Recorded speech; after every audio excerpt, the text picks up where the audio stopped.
I didn't have a lot of celebrity sightings like some people. I did get to ring up Connie Britton, who I wasn't as excited about until I met her because she, some celebrities in real life look much less attractive. She looks much more attractive in real life, in my experience. And she was lovely and just friendly and gorgeous. Michael Cera tried to buy our copy of Scenes from a Marriage, and I had to tell him it was only for rent. Oh, I remember really well Connie Britton's friend who had her on her account. She was a regular. And she took me aside one day and she said, you know, I've always liked y'all here, and, I never thought of folks here as star fuckers. But I've noticed that when I have a fine, a late fee, when Connie comes, it's not mentioned. But when I come, suddenly I have to pay the late fee to rent. And I just don't think that's very fair, do you? And I apologized and I just said, everybody should be treated equally. But she was a dear, but she didn't always get that frank. Famously, Terrence Malick had an account and would rent at Vulcan. I never checked him out, but it was very, we were told, yes, this is Terrence Malick. Don't be a dick. Don't bug him. Treat him like anyone else. Richard Linklater came in quite often, and so many times he'd rent his own films. And I was so confused by that. Or he'd have someone from his company come in and rent. And so one time that they came in and they were renting Slacker, and I was just like, okay, I've got to ask, why are you renting Slacker? Don't you have your own movie? If you're renting it for interns to watch, don't you have it? And I just remember he just laughed and he's like, yeah. But yeah, so Richard Linklater came in, Mike Judge. Mike Judge was always cool. Quentin Tarantino. Quentin Tarantino is Quentin Tarantino. That's how he is. You see him in an interview, in any interview, that's how he is in real life. That's him. He loves movies, and it's no joke. He really does. He came in to the North Store one time, and we checked him out, and we had all the posters on the walls of the old films, and he just was looking around, and he just starts going off. Oh yeah, I love that movie, and oh yeah, she's, and talked your ear off, and that's because he was so passionate. And I think if anybody deserves to be a filmmaker and kind of doing what he does, it's Quentin, because he loves film. Many celebrities came into Vulcan, especially the Elizabeth Street store, because where we were on South Congress. And one was Spike Jonze came in looking for Terminator 2. It was rented, so he rented the much less good film The Siege. And it was funny because the other two people I worked with did not recognize him as Spike Jonze, but were big Spike Jonze fans. So as soon as they were done ringing him up, I was like, "That was Spike Jonze! You just rang up Spike Jonze!" And they couldn't believe it. They couldn't believe that they didn't know that's what was going on. A guy came in, a really sweaty guy came in, and he looked like he'd just been working out.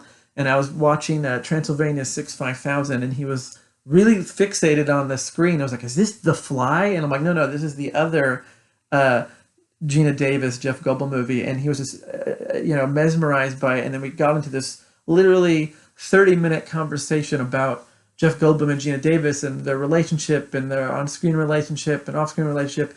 And then about 25 minutes into this half hour, I realized it was award-winning actor Michael Fassbender. And I got really nervous by the end of the conversation, oh shit. Because I believe, no joke, an hour earlier we were just talking about his penis in the store. And so it was, and he might have even been in the store when we were saying that. And he was very nice.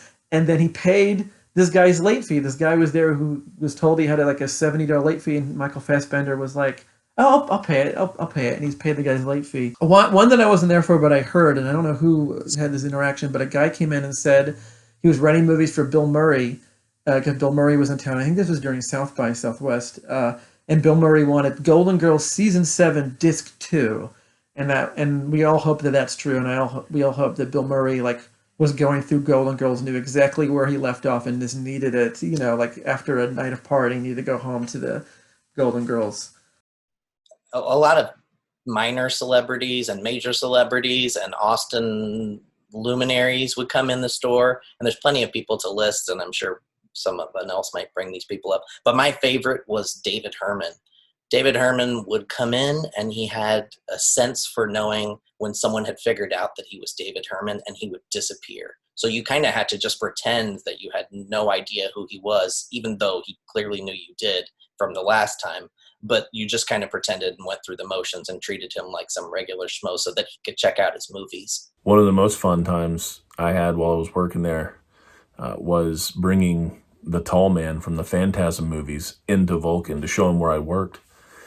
A long story short, I was his personal security during a Phantasm film festival at the Alamo Drafthouse, and he was staying at the Austin Motel right there on South Congress, and he wanted to see where I worked.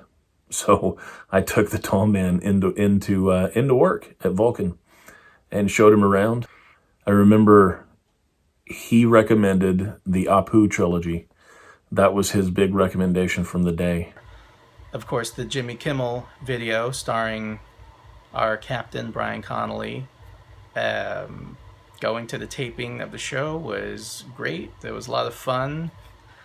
And for weeks, if not months afterward, I kept getting mistaken for Brian. And I had people coming up to me and telling me that they loved me on Jimmy Kimmel. What was Matthew McConaughey like? Hey, what was it like being on meeting Jimmy Kimmel?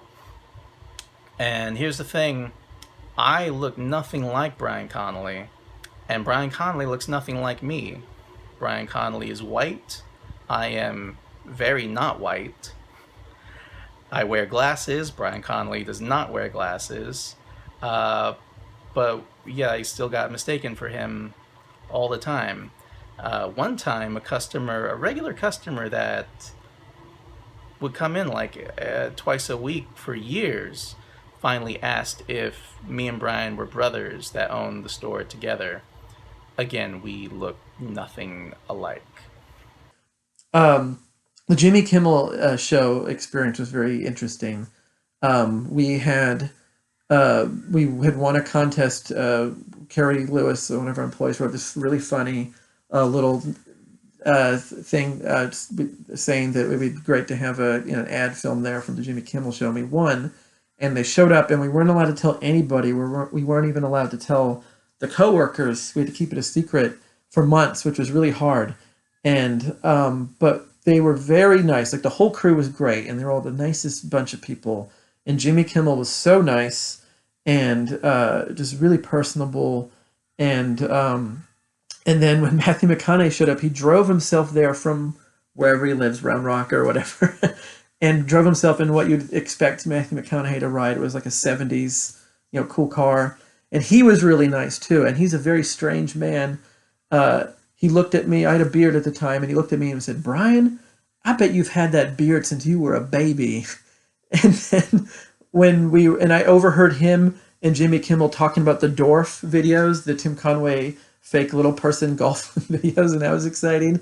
He was also so nice. And after it aired, the Jimmy Kimmel people even called the store like a few days later, and they're like, "Jimmy really wants to know, did the ad get you more customers? Did it help you out?" And so they really did care. It wasn't just a joke. It wasn't just making fun of that a video store still existed, but they really were trying to help, and it was a wonderful experience.